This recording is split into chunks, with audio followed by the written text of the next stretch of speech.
Let's face it, acquiring a sculpted set of six-pack abs is a goal that most of us want to achieve. Most of us also know that in order to achieve this, we need to strip off the excess fat that's covering our abs by focusing on our diet. And you'll have to do this until you get down to at least around 10 to 12% body fat for men and around 14 to 18% for women. But with that being said, achieving well-developed abs and an impressive looking midsection goes beyond this. Because although your diet will be mainly responsible for revealing your abs in the first place, your training will then be responsible for how developed and how well your abs and overall midsection look once they're finally revealed. Meaning that adding in direct abs and core work into your routine is definitely needed if you'd like to improve their development. But in order to best do this, you need to first understand the basic anatomy of the core muscles, as they each play a vital role in contributing to the overall look of your midsection. First off, there's the rectus abdominis, which is the muscle group that most people associate with the coveted six-pack. Now, the rectus abdominis can be further divided into two regions, the upper and the lower abs. And research has shown that each of these two regions can be selectively activated given that they're innervated by different nerves, which, as you'll see, will be accounted for when we get to our workout. Next, there's the obliques, which run down the sides of the abs and not only adds definition to your midsection, but can also help visually taper and narrow down your waistline.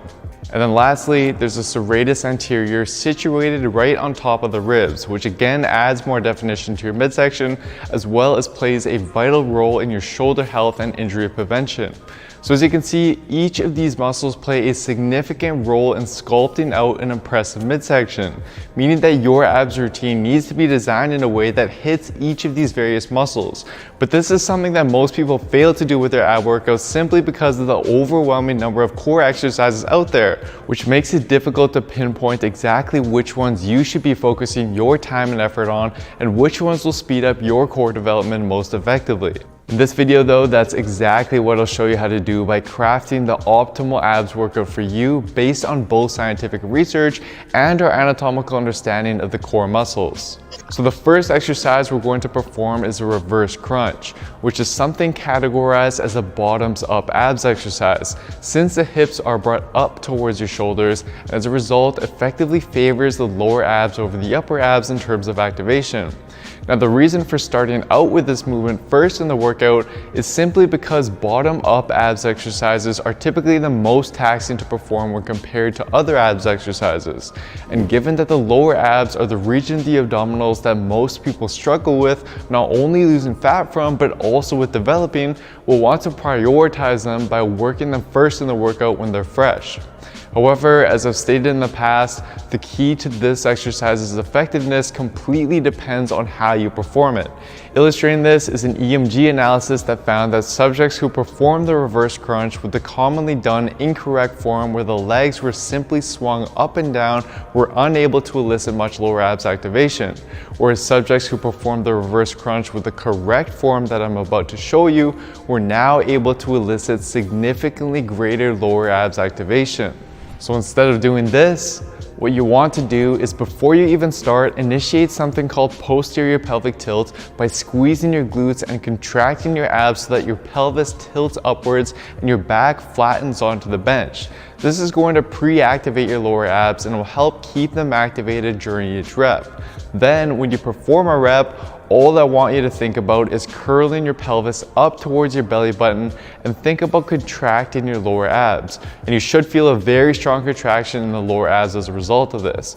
I recommend building up this movement to roughly 2 to 3 sets of 15 to 20 reps done with body weight and full control, and then move on to performing them weighted and or with a decline implemented like so for 2 to 3 sets of 10 to 15 reps. And this is crucial that you do, since just like any other muscle, like your biceps for example, you want to overload your abs with more weight over time in order to best develop and stimulate their growth. Next, we'll move on to a rotational movement, high to low wood choppers, to now shift our focus onto the all-important obliques. These are a great option to include in your core workouts since they enable us to apply a weighted resistance that's directly in line with the diagonal way that the oblique fibers run. And for these, you want to avoid simply swinging the weight down with your arms.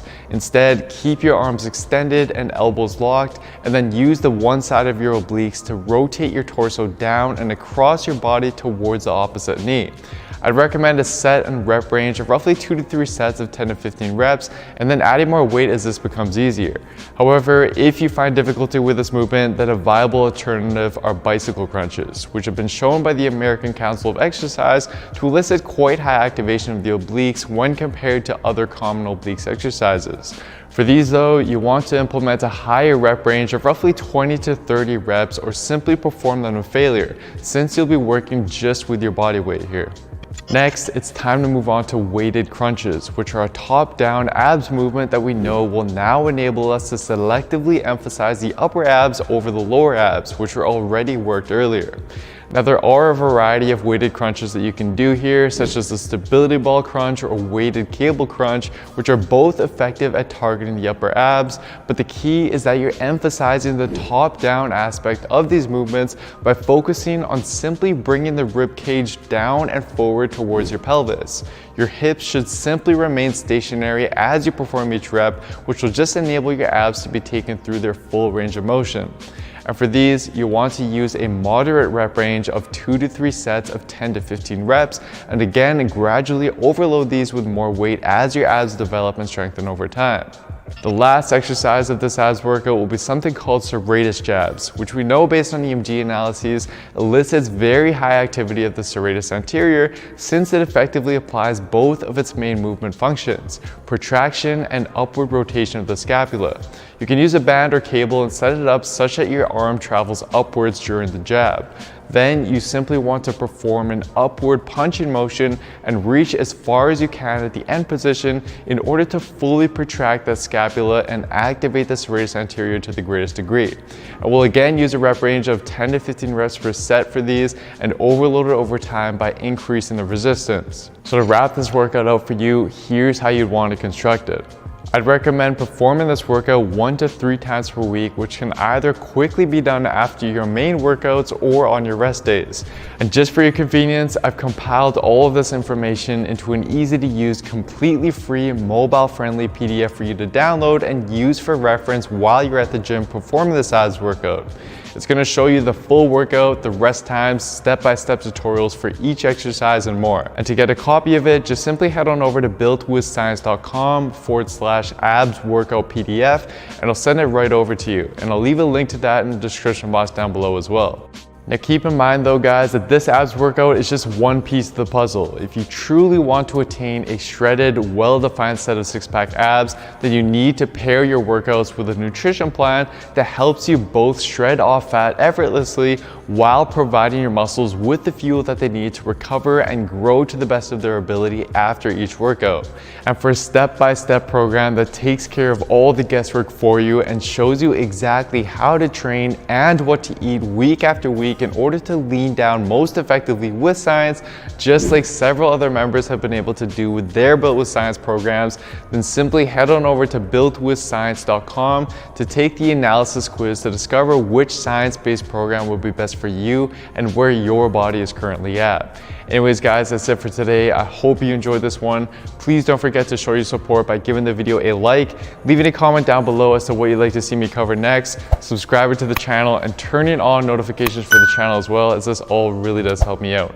Thank you so much everyone, I really do appreciate it, and I'll see you next time.